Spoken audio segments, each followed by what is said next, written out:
And we're live, coming to you from Vancouver here on the left coast, where the weather window, well, it's too bright to see outside. The temperatures are cooler this week, apparently, which is okay by me because, my God, the Wednesday, let me see, the weekend it was, ooh, 29, 30 degrees.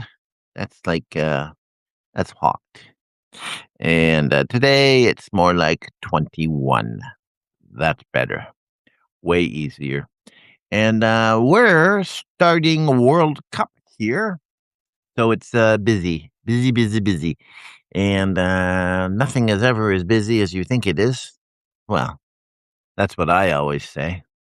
But I'm lazy. Well, according to my wife, I'm really lazy. Let me see. I had all sorts of plans for the weekend. They fell through because, like, well, yeah, she gets sidetracked. She got sidetracked by wanting to clean my car. Wanting to clean my car. Like, okay. She said her reasoning for this is that her sister has to sit in my car. My car's not dirty because I don't work anymore, so I don't bring all that shit. Hey, Irene's here. And John Murphy. Irene, give me a heart so I know you're listening. Yeah, so she cleaned my car because that's what she does. And then, yeah, then she washed my car and she just like got carried away as usual because that's what she does. She's, I'm a little, what's that? Consuela. Yeah, so she did all of that. In the meantime, I wanted to go downtown. I wanted to go down Commercial Drive, not even knowing that it was Italian days. Like, my God, that street was closed off. They had all the food vendors and food trucks and all the restaurants were there, and they had a lot of new ones. And I wanted to go there and check them out, but oh, nope, nope, nope. She wanted to clean my car, and so she did. Like, wow, whatever. Anyways, I'm here to read for I. That's Irene. I read to her always because she's my hero. And I read to her. We went down to Mexico, and I sat down and I read to her then. And it's like didn't get to read it this year, but we did the last time we went, and yeah, she liked it. I think she did. Well, she says she does. Who knows? She's not giving me any hearts, so I never know. It's like you see that little button on the bottom there where it says "write message" and a little heart there. You go like that. Ding, ding, ding. See, that's me doing that. Yeah, well, she still hasn't learned. So I'm going to be reading to you. Hopefully, that we won't have any issues like we did last time. And Michael Boyd's here. And last time, my computer crapped out on me. I haven't gotten it fixed, but it's fixed itself, sort of. You know how that does. I don't know. Too techie for me. I'm not techie. I'm yeah. I'm not in the least. I'm old. What do you expect? Not as old as some people, but old. Actually, it was my brother's birthday. Uh, Sunday. What's this? Tuesday. Yeah, my oldest brother's birthday. Now he's old. He just turned. Are you ready for this? 70 fucking 9. Did I say that out loud? Yes, I did. 79. Like, holy smokes. Yeah. Yeah. It reminds me that I'm 68. Oh, wow. Holy smokes. Shit happens. You get older, you get older. So I'm going to read the Beginner's Guide to Time Travel. And actually, I think this one explains a little bit about how it kind of works. Or, like, well, what they're saying, how it kind of works. So should I just get started? I think I should. I have apparently 4. Actually, it's not. It's like for some reason Irene's joined in twice. So there's 3 people here. Plus me makes 4. And it says 5. Okay. So, yes, this is called After Breakfast with My Brother. Oh, yeah, wait, one thing before I start. They want me to do this live from the restaurant. Not they. When I say they, I just mean the waitress. The waitress says, do it live. She thinks it's just a podcast. Well, that would be me sitting with my brother, eating breakfast and shooting the shit. Today, let me see, what was it? We were talking about World Cup. He's not a sports kind of enthusiast. He's yeah, he's laid back. But he does, he gets on his bike and he rides his bike. Yeah. So we didn't talk a lot about what's that politics. We didn't talk about the end of the so-called war. Oh, Michael, sorry, dude. It's not me, I hope, because mine seems to be going good. I haven't frozen or anything in like 2 or 3 days. So I'm oof, okay. I'll just start reading. How's that? Hopefully, because Michael's connection is cutting in and out, and I don't want to lose him because I don't have a lot of people, do I? Which is fine. People will join later. All right. The sun was high when we set out on our climb. Securing a length of rope around my waist as well as hers, I paced out 10 steps between us. I packed as much of the gear I could, retying it into a tight bundle. It was a matter of utilizing the rest of the rope and pulling the bundle behind us.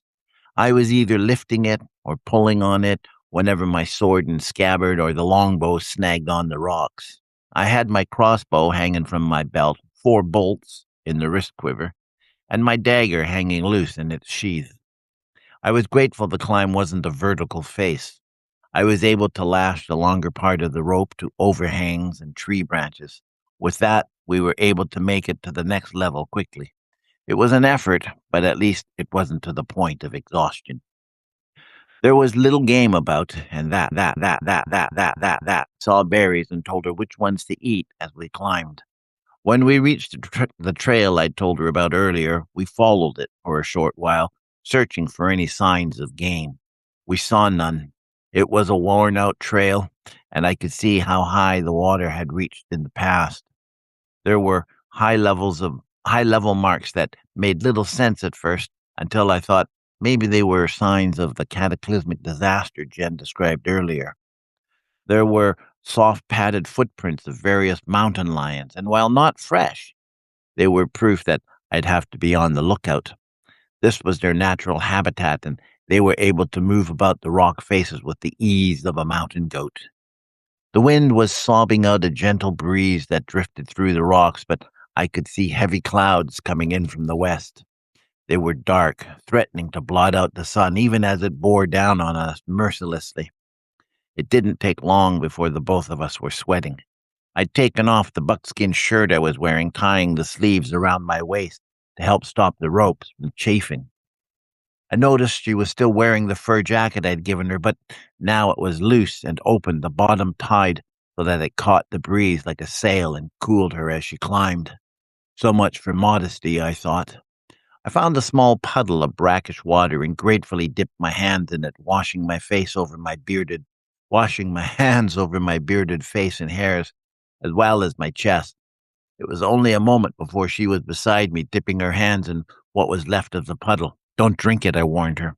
How much farther do you plan on going? She asked, wiping her neck and collarbones. I want to get up high enough to see the plains. Why? Because I should still be able to see the dust trail from up there. And if you don't? It doesn't mean I lost them, if that's what you're thinking. It might be as simple as them finding an old trail and using that instead of walking on the plain. And how does that help us? It doesn't. It means we'll have to crest these rocks and make our way down to the other side before I can track them the old-fashioned way. And how much time how much time will we save if we use the trail? I don't trust the trail. What do you mean you don't trust it? I haven't seen anything to say it's being used by anyone. I still don't trust it. You don't trust it. What's not to trust about it? Okay, the weather. I don't trust the weather. What is it about the weather you don't trust? Look for yourself. Those are storm clouds coming in, I said, pointing behind us to the west. She turned her head and looked at the dark clouds. So? Maybe if we follow the trail, we'll find an empty cave somewhere and we can hide in it until the storm passes. I still don't trust it, I said. Why not? Because if we're down there in the rocks and it rains, we're going to get a lot colder and a lot wetter than we will if we stay up higher. The wind's going to funnel through these hills and batter us in that trail. That makes no sense, she said. That's because you haven't spent most of your life outside battling the elements, I said, pulling the bundle up and hoisting it onto my back. I rested my hands on the scabbard, holding the bundle in place. I felt a lot better holding on to my sword. I looked at the trail, shaking my head. Everything, every feeling, every common sense within me told me to stay away from the trail. But it would be quicker and easier. The clouds would make it dark, and they'd make it more difficult to scale the rocks above once the rain came. It's a compromise, I told myself, as long as she understands that much. It didn't take long for the sun to disappear behind the clouds, though, and once that happened, I decided it would be better to find shelter above the trail. I could see the rain lashing in the hills in the distance. I couldn't see anywhere to lash my rope onto. What few trees I saw looked old and rotted. The rock around us too smooth to get a grip. The weather changed, and without warning. The rain came down hard. I looked up at the sky as a large cloud seemed to catch hold of the hills and grind to a halt. The rain all but slid out of it. I looked up, trying to get a handhold on the rocks. They were already slick with rain and almost impossible to scale. The rain came harder, and then the wind picked up. We have to get up higher, I screamed into the wind. No, just find some place we can hold on to, she said. As much as she may have thought it made sense, something in my head told me to get up higher. It rained for close to 3 days in the Vandals.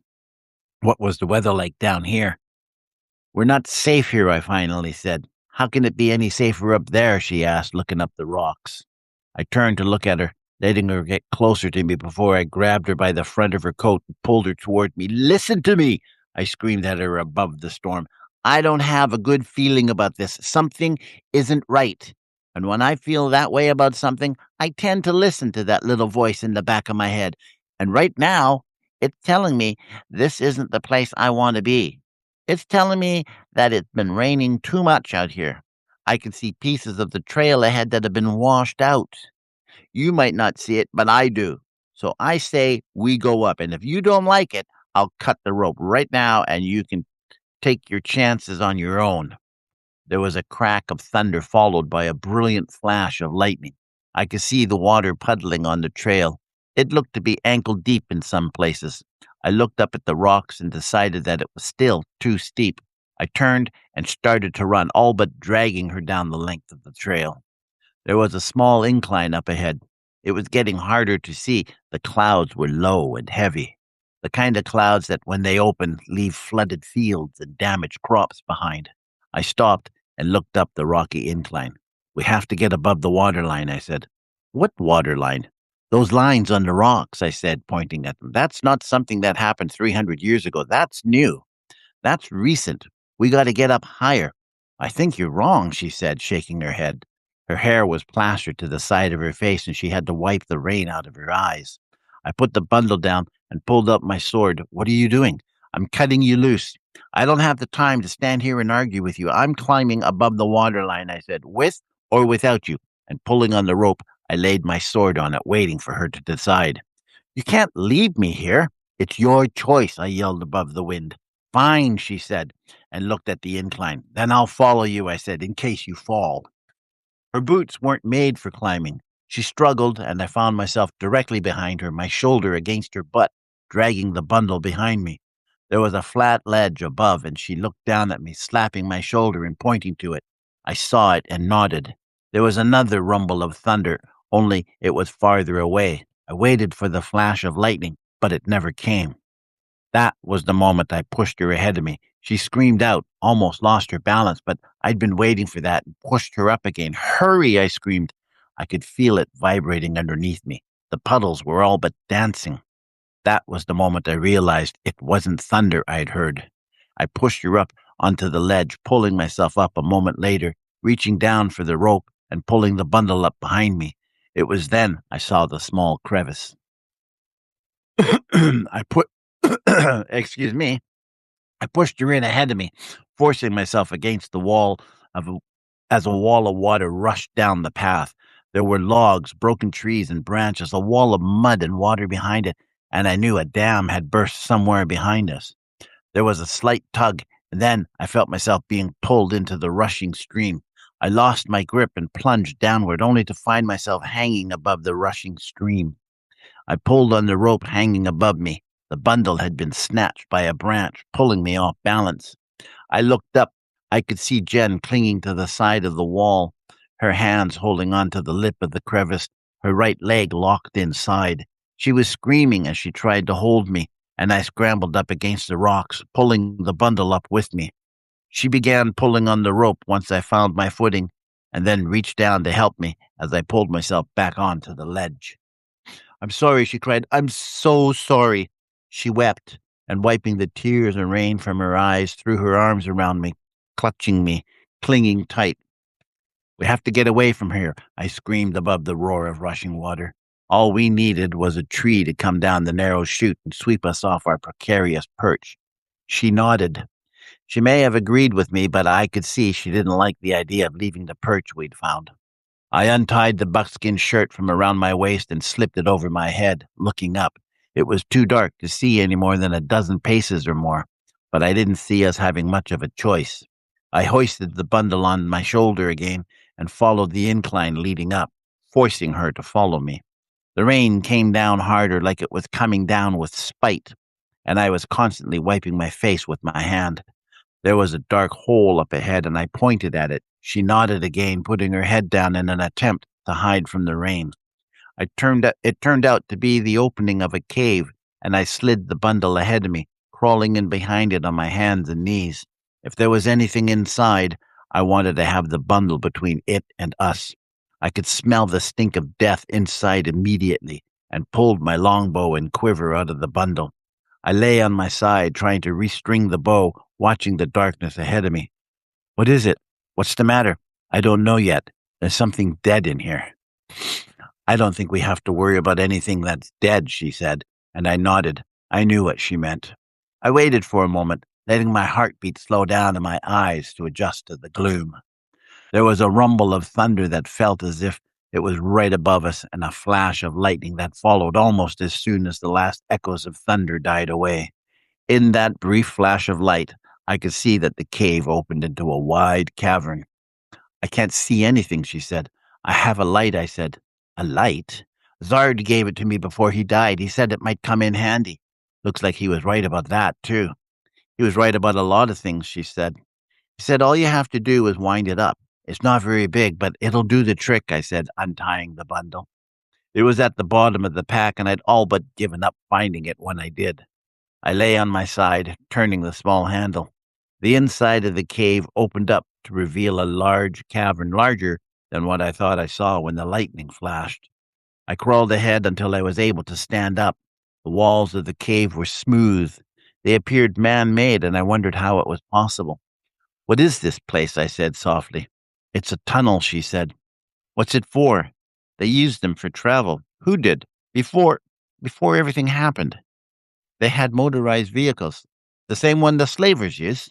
"Yes. They're like carts or wagons, but instead of some pack animal pulling it, they have their own source of power. Look, over there," she said, and moving my hand shone the light off into the distance, where there was a mass of metal towering up to the ceiling of the cave. It looked as if some giant hand had swiped them off to the side. They were crushed and bent. Most of them crumbled into themselves, but a few of them looked to be still intact, as if they'd somehow survived the passing of time. "How come those ones are almost dust, but the others aren't?" I asked. "The broken ones are made of metal. The others are made with plastics." "Plastics?" She pointed to the light in my hand. "This part is plastic. This part is metal," she said, pointing at each part. "And they made carts out of this, automobiles. That's what they were called. It had an engine, a motor, the internal combustion engine. It converted fuel into energy. It was the greatest invention of the 19th century." "The 19th? How many of them did they have?" "Oh, forget it," I said. "Every time you try to explain something, you end up adding something to it.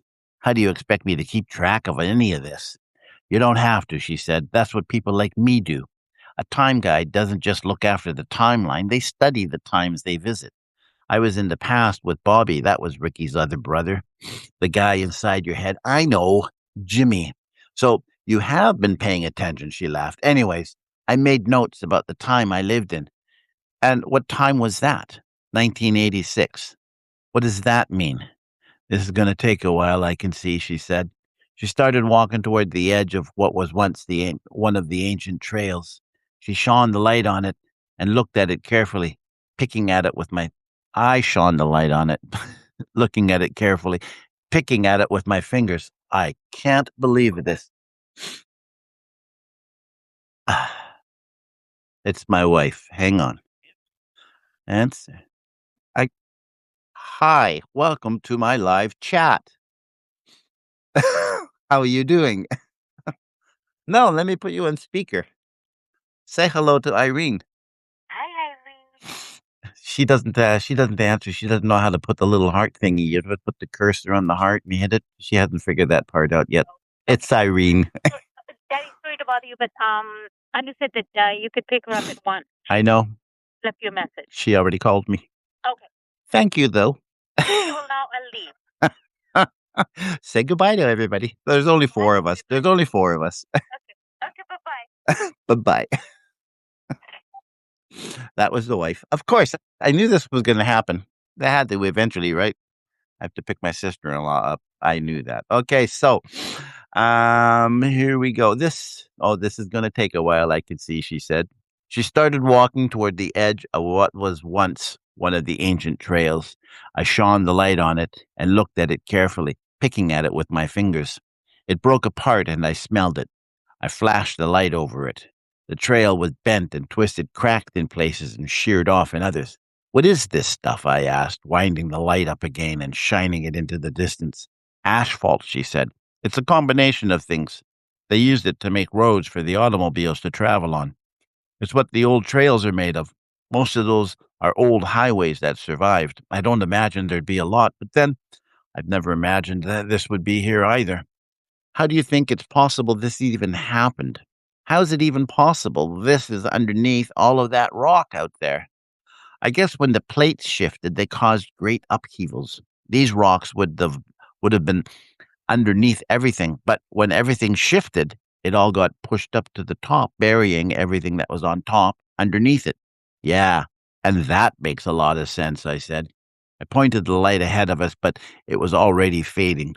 I wound the tiny crank on it, and when the light brightened again, I realized I couldn't see the end of the tunnel. The light ended in darkness. I pointed it straight up and saw giant forms hanging down. I've seen those before. Zard told me they take years to grow. That's because the things he was talking about don't grow.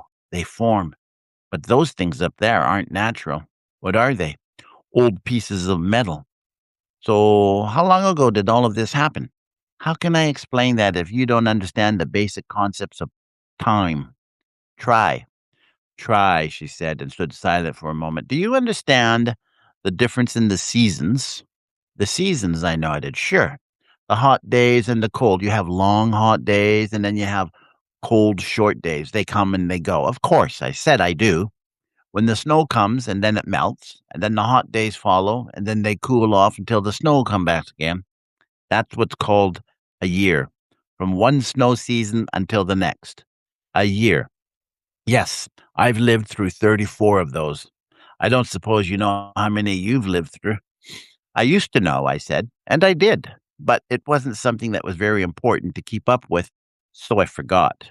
All of this, she pointed at the tunnel and all the wreckage, happened 325 seasons ago. It was a long time ago, but not as long as the world's been here. And how long do you think it will take us to get from here to whatever's on the other side of that? I said. She said, turning to look up at me, you don't think we can cross that, do you? Why not?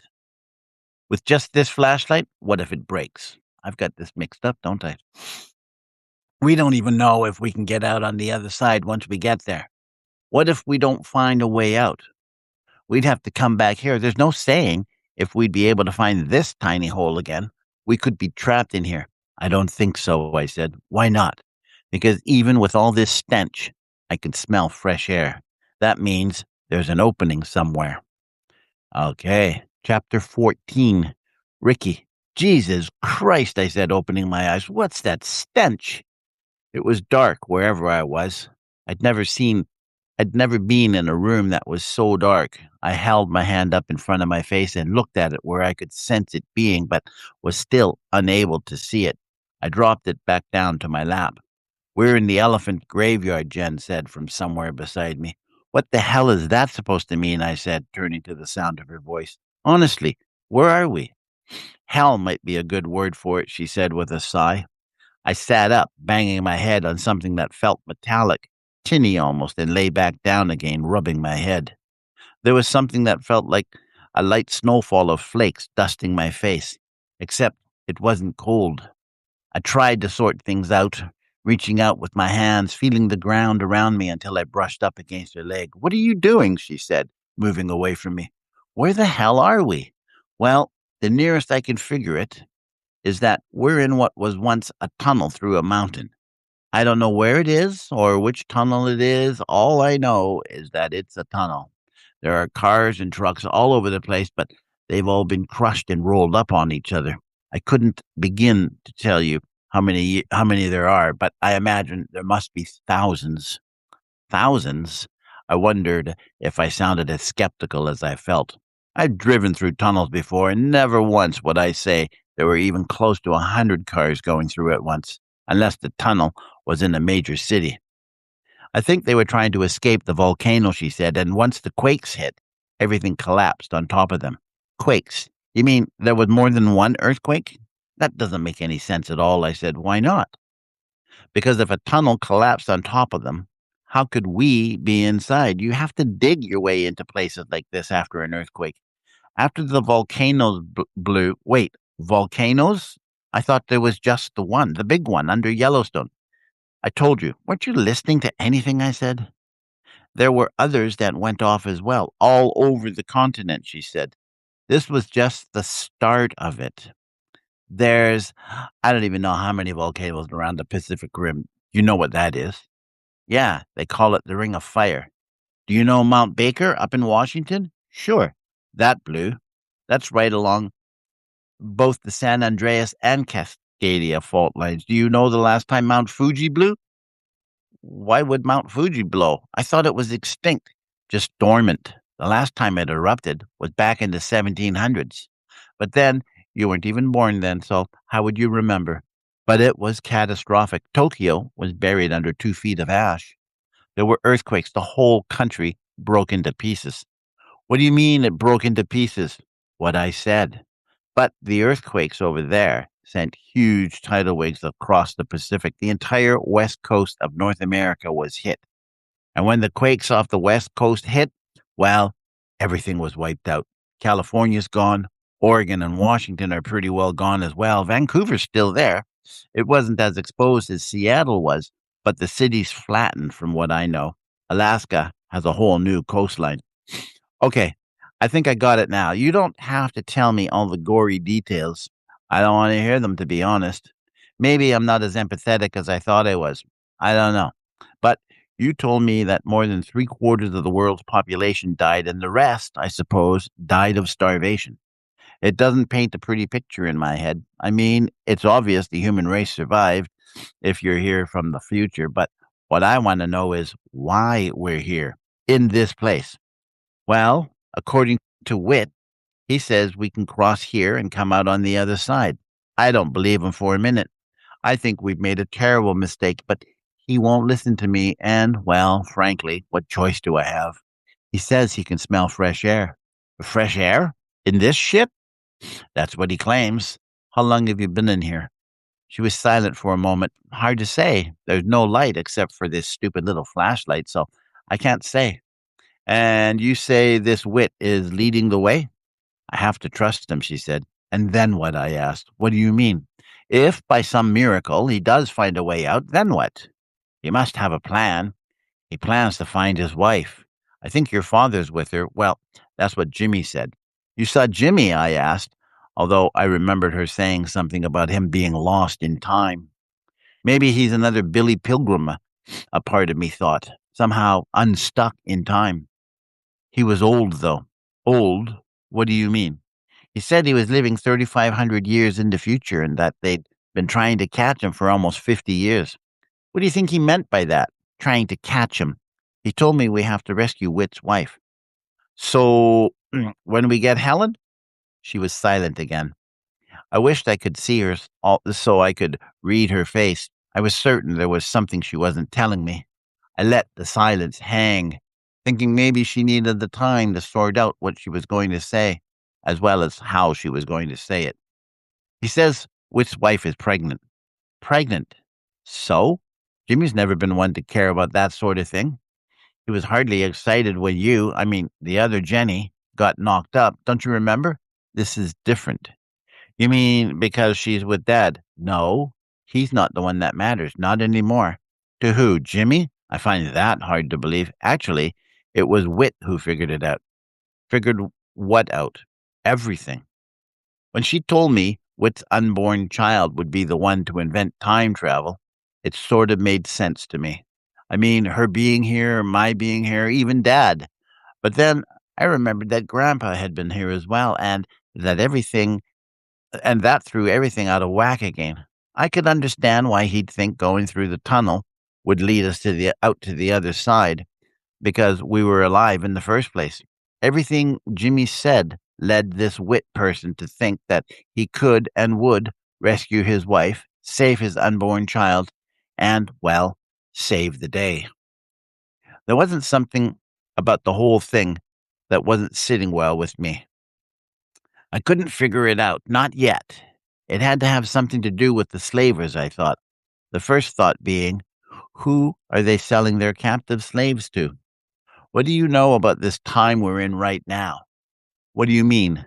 The slavers. Who are they? Or were they? Whatever. That's not a lot of information. There's not a lot of information about them, which is why they sent people like me back to this time in the first place. And why did they send you back to my time? My grandfather gave his bracelet to my father. You told me that, or he did. Someone did.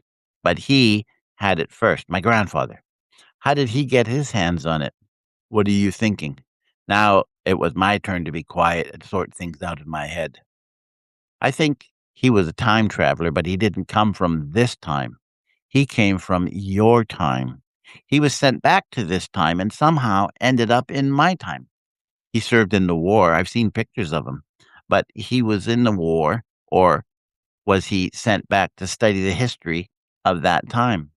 You're overthinking this. No, I'm not. You came back to my time, not my grandfather's time, and not my dad's either. You specifically came to my time. Why? It has to do with Mandy, doesn't it? Why do you think that? Because I think you killed her, I said. I didn't kill her. Jimmy did, but only because she was going to kill me. It wasn't premeditated, if that's what you're thinking. I'm not thinking anything right now. You have to believe me. She was going to kill me. He did it to save me. I'm still trying to sort things out, I said. It was a moment before I spoke. So? Why? Why what?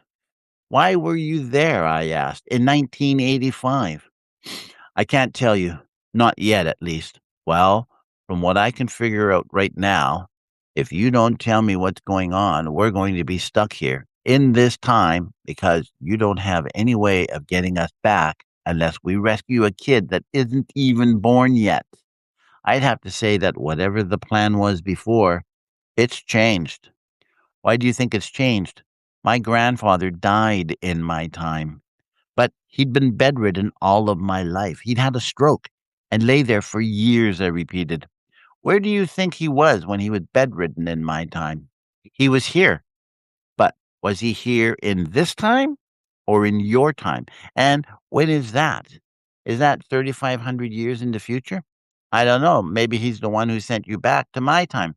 And why would you think that? Because he knew something no one else did. And what was that? He knew about the kid. I think he wanted you to stop it all from happening. Time travel? Think about it, I said. What's to think about?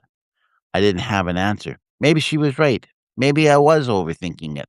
My best chance right now was finding out how to get out of this guy's head and back into my own, wherever it was. I almost laughed when I thought how I didn't know where it was. I literally didn't know where I left my body. It reminded me of that line from Kenny Rogers in the first edition song. I just dropped in to see what condition my condition was in. There you go. I finished it, and it only took half an hour, which is actually quite good. It gives me a little time to talk. Did you like the interruption? I told her last night. I told her this morning. I told her and told her and told her I'm doing a reading. And what does she do? She calls me. And she never calls me, but she has to call me now. Like, oh, wonderful. Love her anyways. And so let me see. Oh yes, I have an ebook out. And an ebook and it's called Trilogy.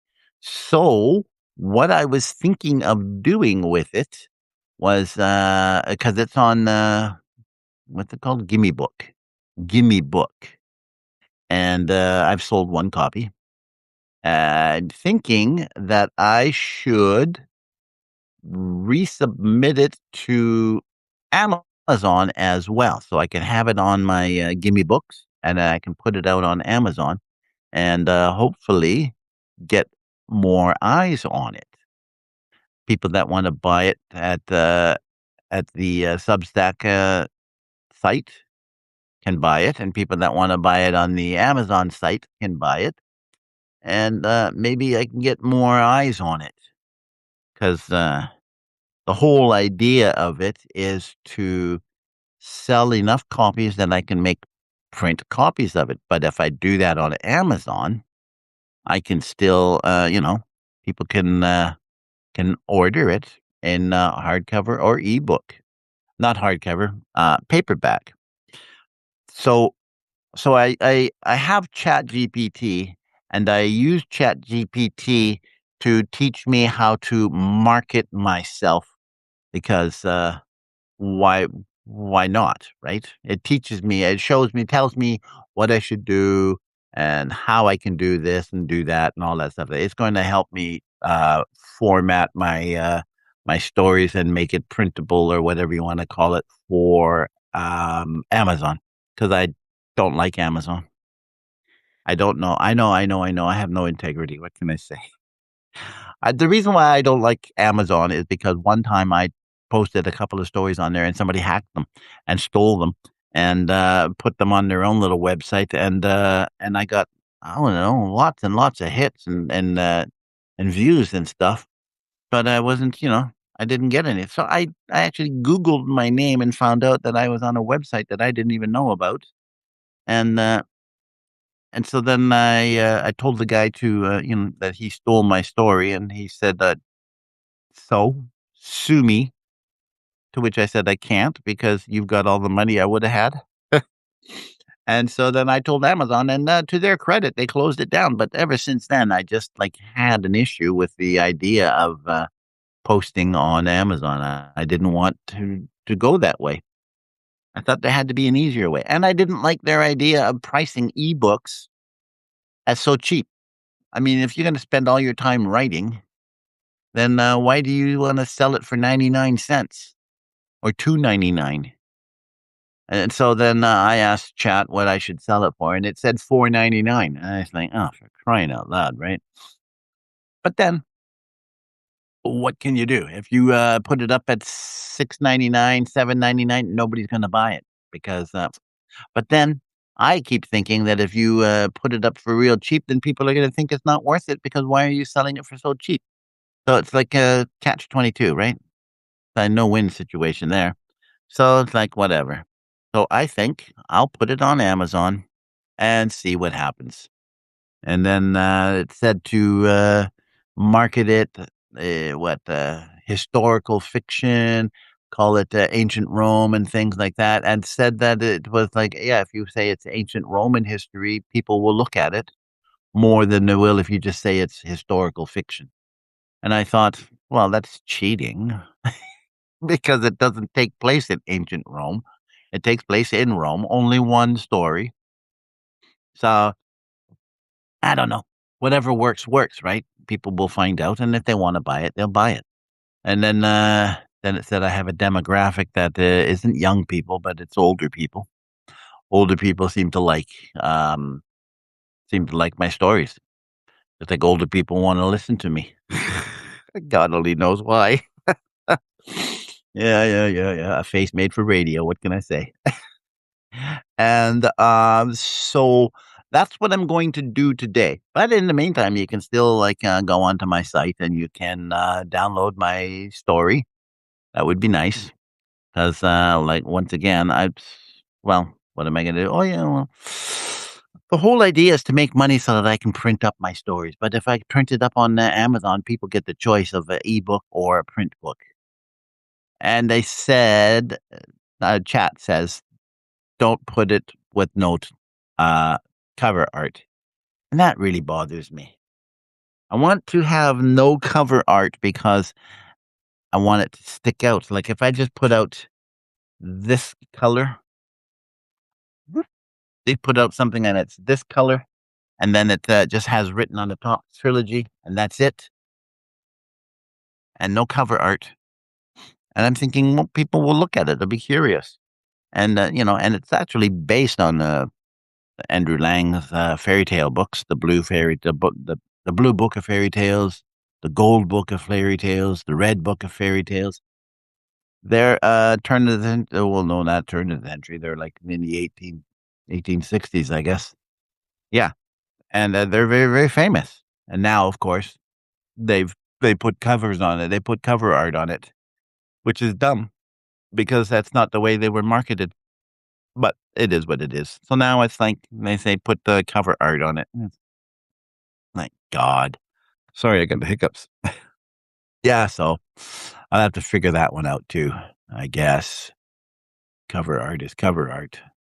But, you can't. So I have pictures of Rome. So I can take pictures of Rome.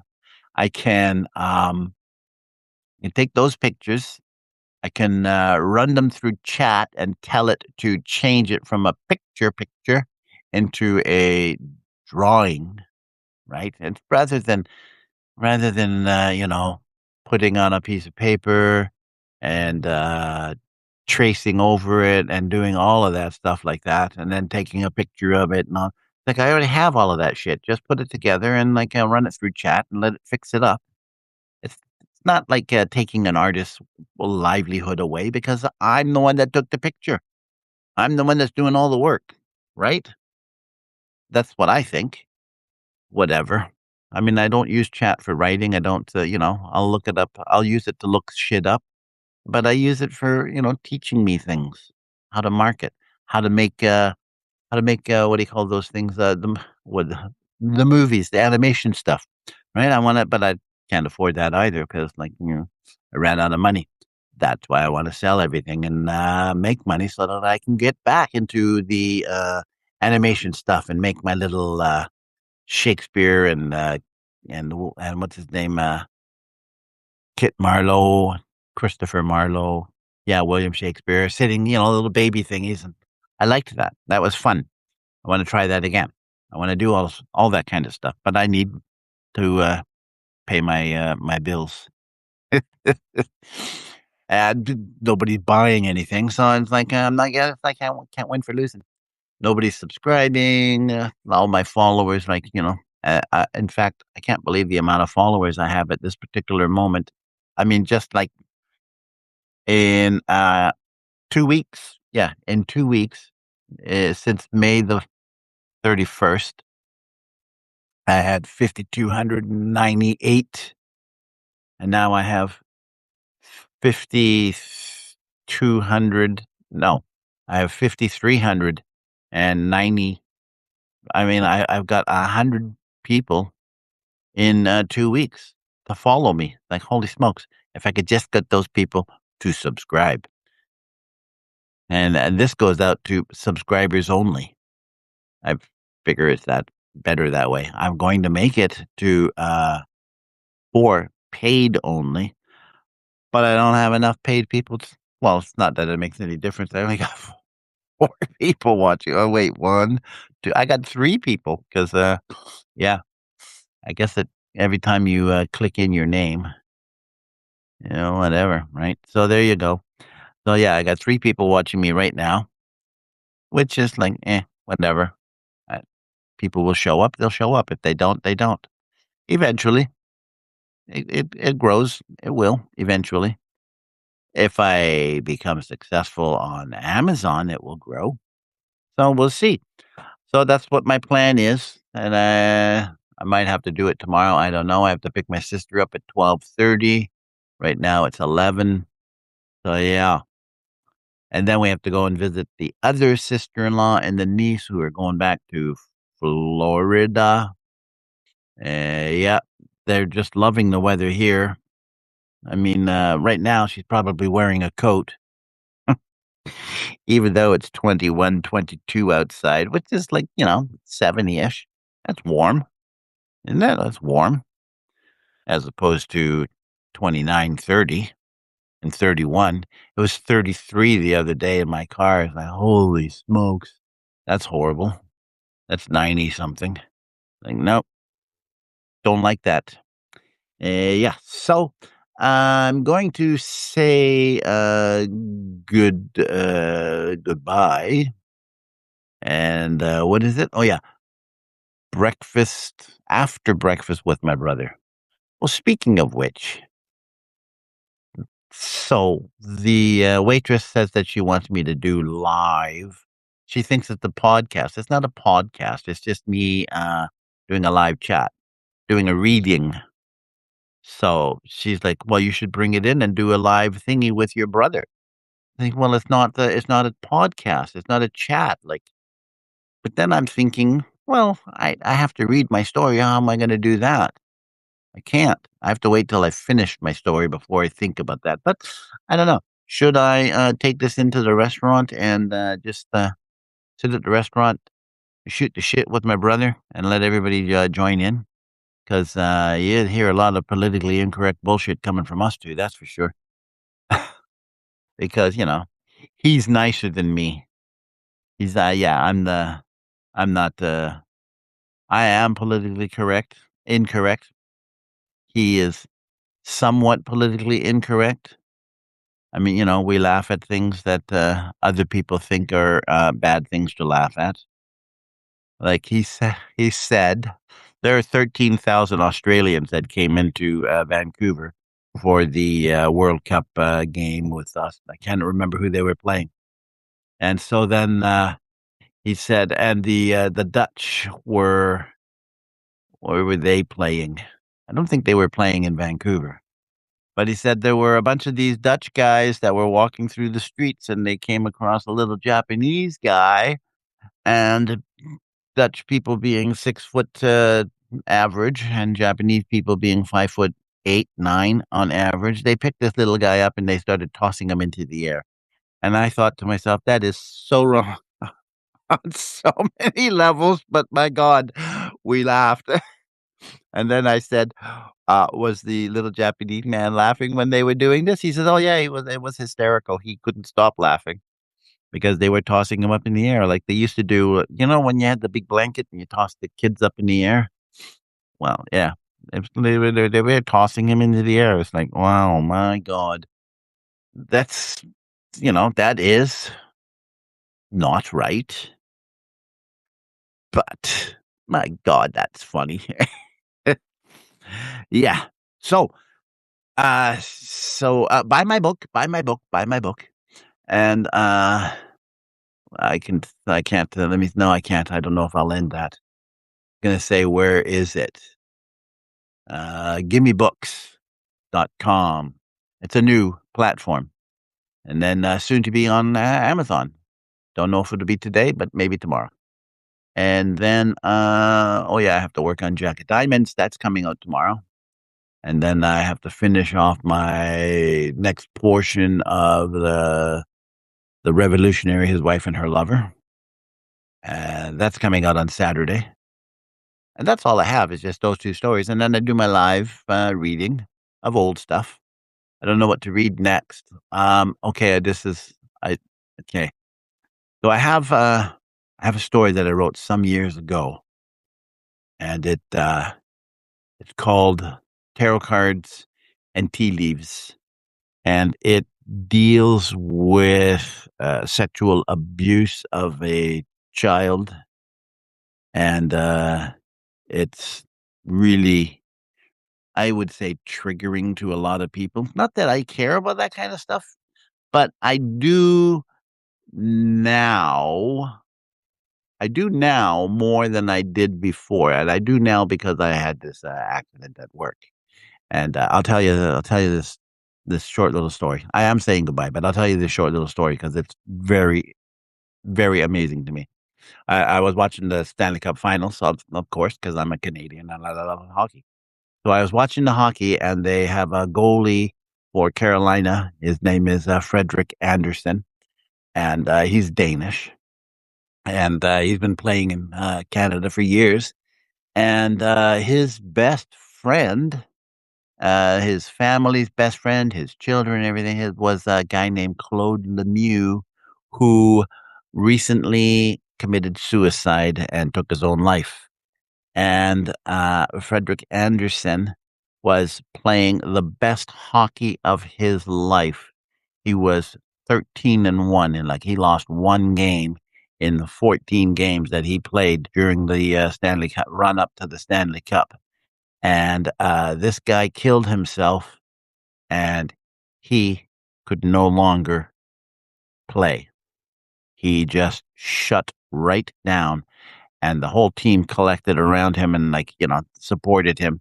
And he just pulled out of the series, even though they knew that they stood a big chance of losing everything because of that. Then the backup goalie went in and won everything. And he wasn't a well-known person at all. He was already old, like 28, 29 or whatever.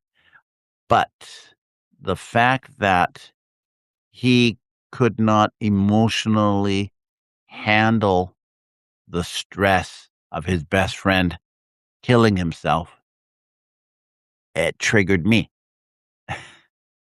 because, like, you never know what's going to trigger you, and that was a huge trigger for me when I heard that story because, well, my best friend died under the wheels of my machine. And so that was like, traumatic, definitely.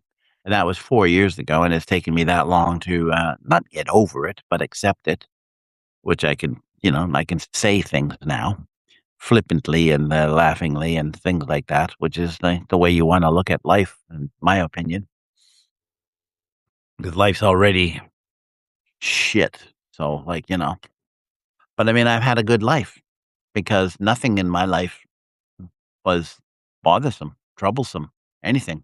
I had a Tom Sawyer kind of a childhood where lived in the country within the city, that kind of a thing. Like played in the woods and played at the river and went fishing and did all sorts of. I went not hunting, like crawling through the woods and did all sorts of stuff. Got into all sorts of trouble and grew up normal. And then towards the end, like 4 years ago, like this happens. Whereas most of the people in my life, everything has happened in the beginning of their lives. Shit happens. It's going to happen early, and then you got the rest of your life with trauma, childhood trauma. Well, I don't have that, but I have triggers, and I don't know what they are because I have to learn them. So I'm going to write this. I've got this story, and I'm thinking that I will put this story out, tarot cards and tea leaves, and it has to do with a woman across the street who was a gypsy, and her husband, who is a conductor composer at the university, and they were both concentration camp survivors during the Second World War, and it takes place during the 60s, and the person telling the story is a girl, about 15 years old. And the first lines of the story are, "When I was 15 years old, I killed a man." And then we find out who that man was and what the reasoning was and all that shit like that. But it's a long short, no, not a short story. It's a novella, and it comes in Well, I think it's more like a short novel. It comes in at 53 or 54,000 words. So it's just a little over the novella limit and qualifies as a short novel. But I have two of those. The Dawn Patrol is also a short one that's also that length. And then there's the Bashful Courtesan, which is actually going to go in my next collection of Tales of the Vienna Woods with the Bashful Courtesan, Cinderella and her sisters, and the story I'm working on right now, The Revolutionary, His Wife and Her Lover. That's all part of Tales of the Vienna Woods, which will be coming out in December as my second volume of Trilogy, Volume 2. Well, it's just Trilogy 2. How's that? Yeah. And then onward and upward, because the next book, I don't know, will probably be the African Songbook. But I also have to write a third one for that one, because they're all trilogies, right? I have to write a third one for that one. And that one is called, I already know this story. It's been in my head for 2 years, 3 years, kind of, sort of. And it's called 100 Days. And it has to do with the genocide in Rwanda. Like, yeah, I know. Good, happy thoughts. And I also have, I have another one that I'm gonna call. Oh, here it is. Oh, it's the Dawn Patrol. That's going to be the long one. I have another volume called "The Wars Our Fathers Fought." I like that title. I like titles. The Wars Our Fathers Fought. And so I have two stories for that. I can't remember what the second one is, but I do have it. But I have to write a third one. And I thought last night, just before I went to sleep, I have a story in my head that's kind of not based on, but kind of do with the Vietnam War and a massacre, kind of like My Lai. But I don't know how it goes yet. I have to check and figure that out. Figure it out, cogitate, think about it. And we'll see how that one works. I just like have endless shit running through my head because that's the way I go. Anyways, it is now 57 minutes. Now I can say adieu from the left coast. This has been Stories After Breakfast with My Brother. I love that title. I have to come up with something. Okay. And I'm going to say ciao for now. Arrivederci. I will see you next week at the same bat time and the same bat channel. So for Stories After Breakfast with My Brother, this is your host, Ben Woestenburg, signing off and saying adieu. Ciao for now.